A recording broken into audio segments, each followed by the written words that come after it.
right, Jeff Barnes here, and so trying to keep up with this blog and the video posts and trying to do all this together for brews, barbells, and bohurt and badassery. We're still kind of figuring out that last part. It's used to be brews, barbells, badassery, and of course bohurt is badass. But anyway, so but I want to include bohurt in the title, so we'll see how it is, how it goes. Pardon my throat. Still getting over some sinus stuff, so thanks winter for giving you this crap. Anyway, so updates this week. We've got the ACL event coming up in California, which should be fantastic. There's a lot of good fighters in the California area, a lot of good teams popping up. And I know there's a lot of stuff from that West Coast, from Midwest to West Coast going there and participate. I think there's actually some teams from the East Coast coming over. It should be a great event. Obviously, the updates are coming from the ACL are top notch, and we should have a good event. I think that they're doing some video testing for a possible television show. So, I mean, any kind of exposure to our sport, that's going to be fantastic. So, good job, guys. In the AMCF H&B world, there's several things going on. So you've got the East Coast. There's East Coast practice, and that's going to be in Easley, South Carolina. And so we're going to be there most of the day. At times, it's going to be training in soft gear and soft kit and doing skills and drills. But we are going to get into armor and actually fight. So that's this coming weekend. I'm really excited about that. Always an opportunity to learn and get better. More importantly, just to get together with other people who are like-minded, and so I'm pretty excited about that. Also, my daughter, who's about to turn 16, my goal is to build her first set of armor, and so my Christmas gifts this year have all been getting the equipment ready for my armor shop, and it's not going to be fancy. Obviously, it's going to be pretty simple stuff, but it's going to be a splendid kit, and so she can do duels, and of course, she can't compete in the full melee because of her age and whatnot, but why not put her in armor and let her have fun? And then I get to hit her. So it's not child abusive, right? If we sign a waiver somewhere, I don't know. All right. Then there's the 21s and the last five-man team selection. So that's coming in February, and I know that HB USA and Captain Avalock is working diligently and trying to find a location. And the problem with the location is, obviously in the cold February, even on the East Coast and the South is where we're trying to aim. They're trying to aim for it. It's if it rains, it's going to suck, right? So we got to have a cover location, and trying to find a cover location for the right price that we can get everybody that's near a major airport that can get everybody there. So those are our difficulties. So if you're listening and watching, and a perfect location that's covered, we just need coverage for rain and try to keep out snow and weather, that kind of stuff, and near a major airport within reason, a couple hours, please let us know, and I'll forward that information to HB USA and Captain Avalock. So that February is going to be 21 man team tryouts. Last year, Barcelona, we didn't do so well. We only won one match, and that sucked. And this year has been a year of redemption for me. I want to go back here in Rome this next year and crush it. I want Team USA to finally come back and win something meaningful. And of course, the 21s is a wonderful. It's a wonderful fighting event. I actually kind of at first I was like, I don't want to do the 21. It seems like it's just stupid. I wanted to do the fives, and the fives is great. Don't get me wrong, the fives is great, but the 21s is just mass hysteria, and if you just kind of get into the zone, or you're just like, it's a lot of fun. So it takes someone kind of special like me to like that. But I'm hoping there's going to be 28 other special people like me, and I'm one of the ones that's selected for this team. So that's what the February event's going to be for. And then the last 5-man team. So, it's going to be based upon, the captain has the last say, but basically we've got 2 teams already selected from previous tournaments. And then we've got this third team where we're going to try whoever wins this third tournament as a 5-man team is the third team selected to go to Rome to fight, and I think that's the most equitable way of doing it. Instead of saying, well, this team placed at this place at certain tournaments. I think if you go win and your results show, and you have a team that you're not just fielding it for here. It's got to be a team that you can field it for going across overseas, and those fighters are committed. Then that's the way to go. So I'm pretty excited about that. I mean, I would love to be both on the 5-man team and the 21-man team. Either way, I'm going to be happy just to be selected. I'm working my tail off for that selection.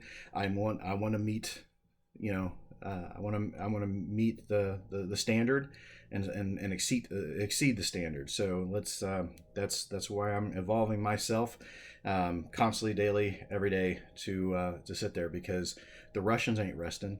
They're not sitting on their ass waiting for America to come, because they all think we're fat and lazy and overweight and can't fight, and it's a lot of that's true. So we got to change that. So come on, guys, let's get this done. In January, it's going to be if you're looking for a free ticket to Rome, you want to be able to go to Riddle of Steel. Alex Cooley puts on a fantastic event. It is by far, I was really skeptical of my first year. It is by far one of the funnest events. I mean, if you're a fan of the Conan the Barbarian series, you're going to love this. All right, you get to kind of role play as characters in the whole movie genre. And the place where it's set is perfect.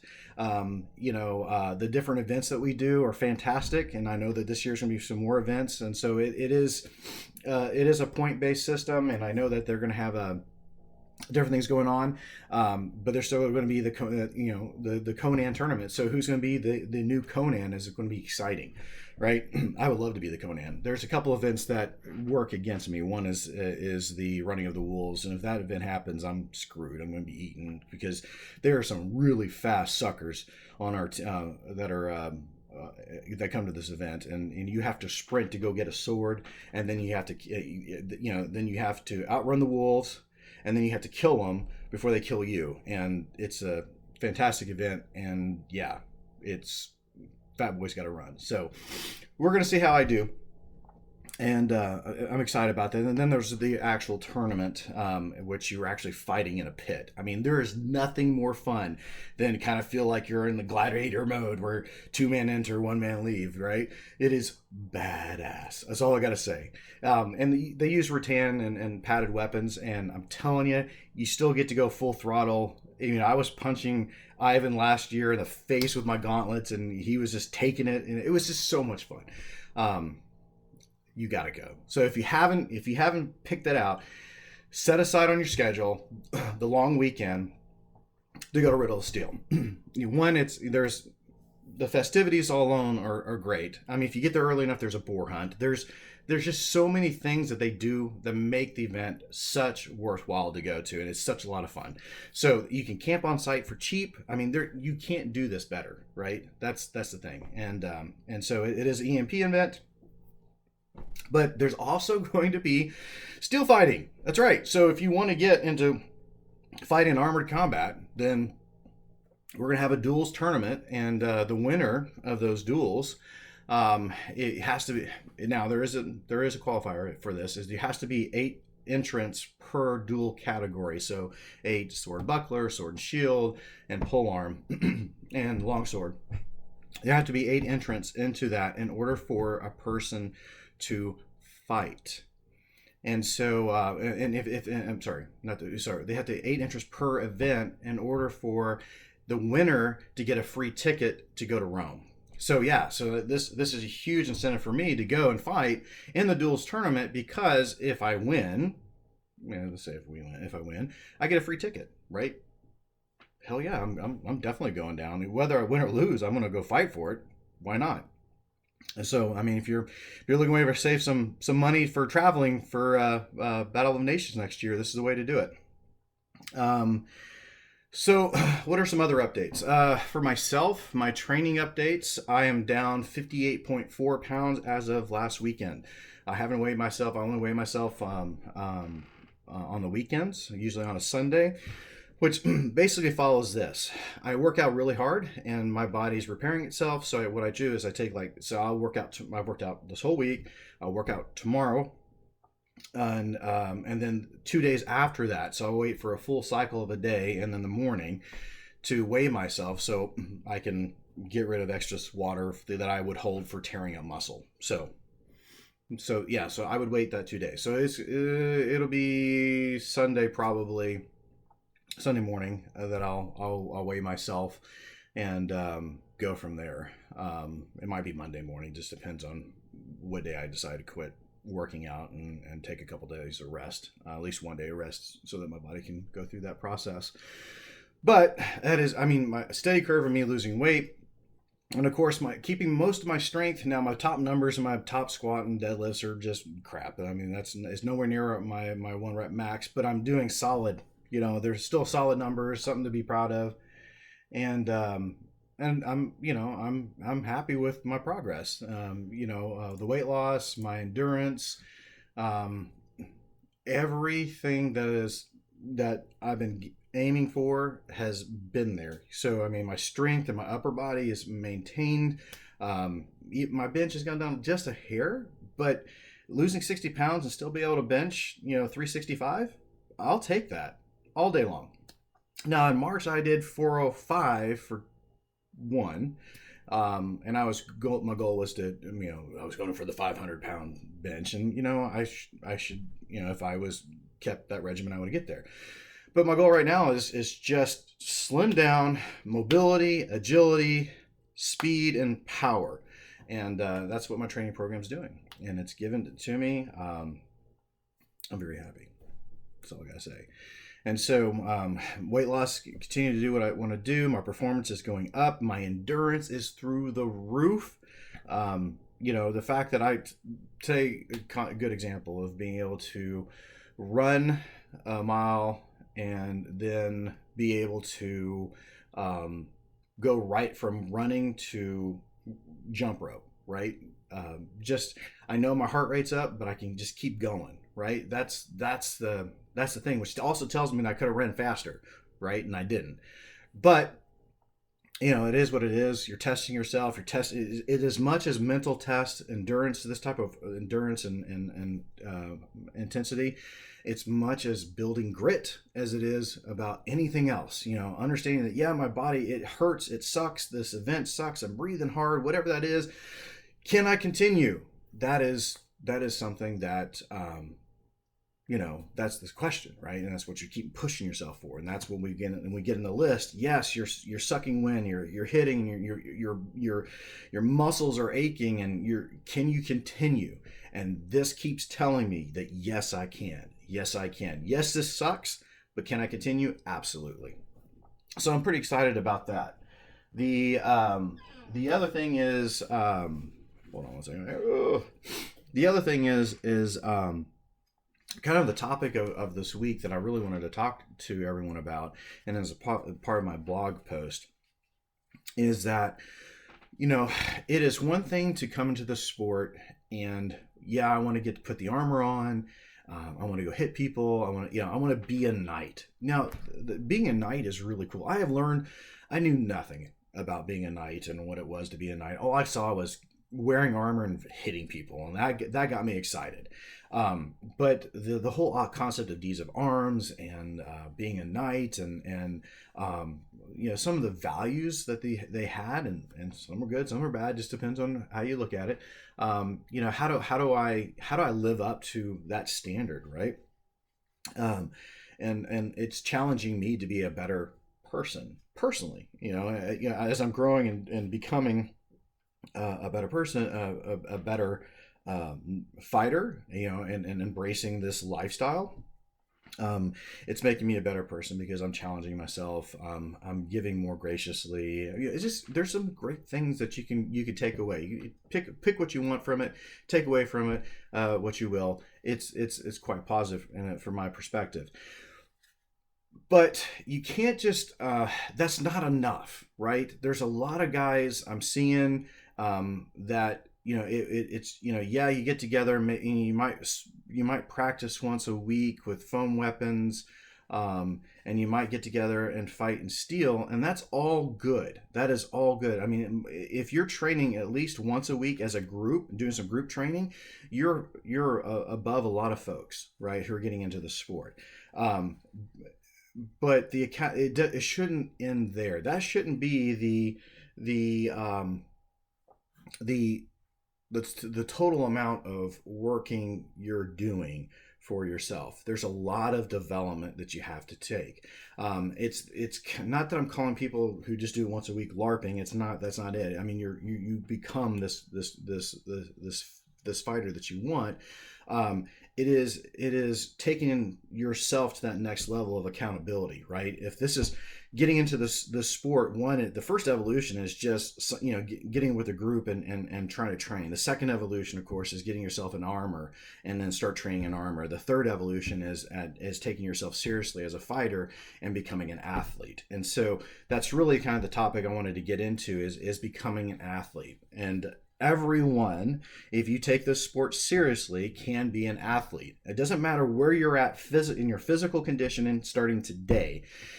If you take it seriously and you start working towards performance, and you start working towards proficiency in this martial art that we're doing, both the exercises and the sport itself. This is a sport, so you're specializing in the sport. If you're taking it seriously, then you become an athlete. Now, when you consider yourself an athlete, here's some things that happen. Now, the purpose of sport is to cause everyone to excel, right? Yes, there's winners and losers, but the true definition of a sport is to cause anybody who's playing that sport to excel. And the question I have for everyone is, what are you doing to excel today, right? Are you doing anything to make yourself one step better or 1% better than you were yesterday?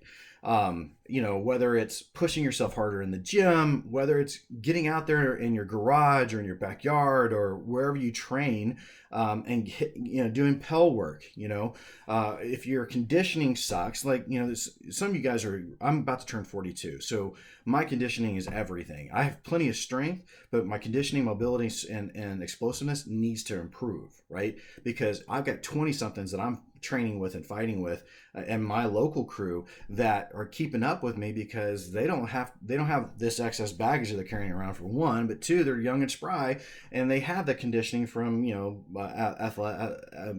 sports and other activities they've done through high school and now college.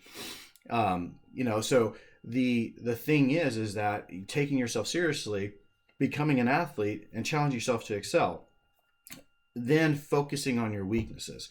You still work on your strengths, and then you focus a lot on your weaknesses.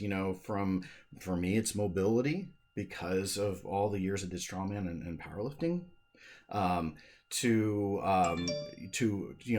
Then you've got your cardio, which is something that I've had to improve upon. I mean, I used to run ultra marathons, but I never did fast ultra marathons. I just trudged along and didn't quit. But in this sport, you gotta keep your heart rate up. I mean, you gotta be able to explode. You gotta be able to move fast. It's a totally different mindset and training style. And so those are the things that I'm doing, right? Because I mean, you guys have seen my posts. I'm doing CrossFit, and then I'm coming home and I'm doing some mobility work. I do a little bit of yoga, and I also do a lot of stretches.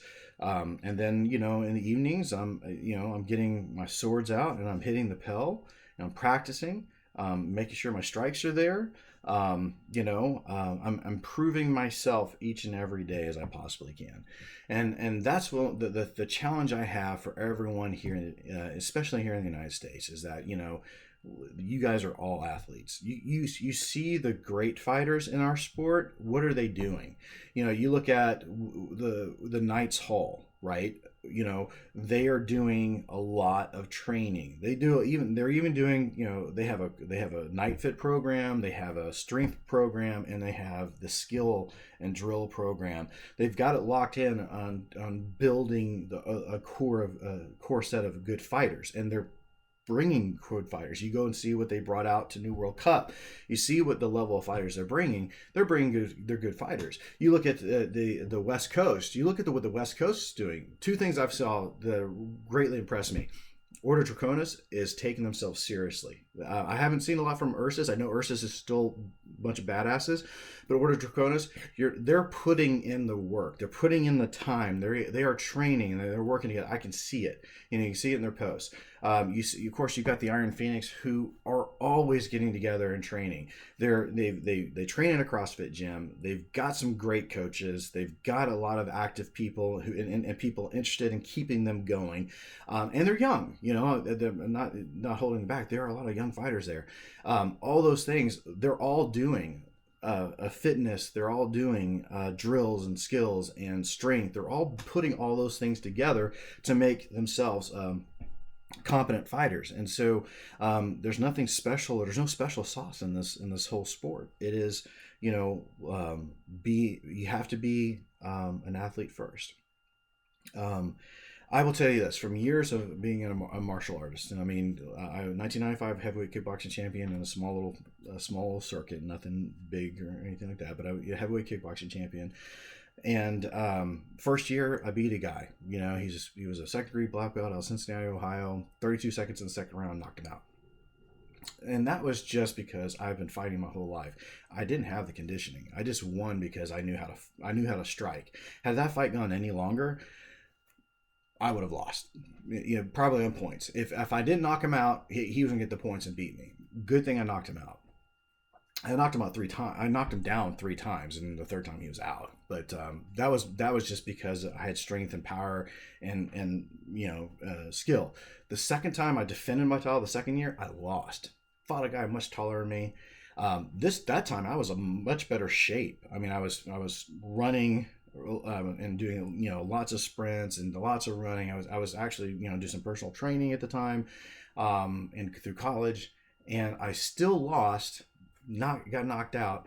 I had the guy in points in roughly 28 seconds at the end of the third round. It was only 3 rounds. No, it was 5 rounds. Anyway, in the very last round, I gassed out. Basically, I had nothing else. My hands were dropped. I couldn't, everything was gone. And this guy just basically, he was tapped out too, but he was so much taller than me. He just leaned in on me, put me in the corner, and once he put my arms down, whoa, just waylaid on my face until I just dropped, knocked out. And that was one of the most important lessons I've ever learned, was that it doesn't matter what skill you have, the better athlete most of the time is going to win. And so for our sport, I really, really believe that we need to build better athletes and and start selecting athletes and training athletes. The people who've come from the mindset of training and drilling and the fitness understand that their bodies they've got to excel in order to exceed in the sport, and kind of bring them into the sport. For those already in the sport, we have to adopt that mindset, is that we've got to our fitness levels got to be top notch. We can teach a guy to just do tomahawk chops, but if he can do tomahawk chops nonstop for 2 hours, he's and he can keep his feet. That's somebody I think is something we could train and mold into a great fighter. So my mindset is, I'm an athlete, and I'm training as an athlete, and my sport is bohurt. And one of the one thing that I would encourage all of you guys to do is take the same mindset. Wherever you're at. I mean, some of you guys are dealing with some injuries. I mean, some of them are going through some surgeries. Some great fighters are going through some injuries and surgeries. They're gonna have to train around those injuries. Sometimes they're gonna have to take some time off and rest. That's all part of that process. But for those of us who are sitting here thinking of dreaming of being part of that 5-man team or that 21-man team going to Battle of Nations, I'm telling you, it's time now. I know there's another friend of mine who's training just as hard as I am now. He's already started 2-a-days. So he's going in and lifting and working out in the morning, and then he's going to do his martial arts in the evening. right? That's perfect. I've already planned. I'm actually planning on doing 2-a-days at the end of January, and starting by basically my strength and fighting camp for myself, as doing basically 2-a-days of just working and changing. Hopefully, whatever weight I am at that point is I'm just going to moderate and keep it, and then focus on keeping that weight, and just now performance.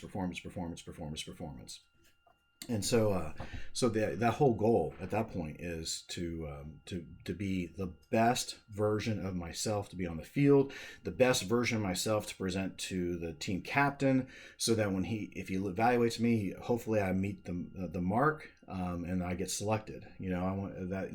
That's the whole goal, right? There's a chance for everyone here to not be, who's listening, who's interested in it, none of us be selected because we're not good enough. And I don't want to be the excuse to be is that, well, I didn't train hard enough, right? That's not going to be the thing. Someone's going to beat me because they're better. And that's what I want. I want the best team going overseas to fight. I want the best version of myself to go overseas to go fight. I want whatever that is to be. And so this year is the year, of redemption and changing things. So anyway, again, just kind of summarize. So for you guys, there's an ACL event in California. Looks like a possible reality TV show might be in the works the next couple of years. That's kind of cool. More exposure for the sport is better for the sport. East Coast practice this weekend in Easley, South Carolina at Trey Sutter's place. Camping on site is available. We're going to be doing a lot of practice outside of armor, soft kit, that kind of stuff, and then focus in on we also will be steel fighting. And then we have in January we have Riddle of Steel, great event you should be going to. And then in February there's going to be the 21 team selection, 28 total, right? Because we need alternates. 21 man team selection, the last 5-man team selection. And it's the date to be determined, location to be determined, but it's in the works for February. And and I'm working my butt off. So that said, guys, keep it real, keep it strong. See you in the list.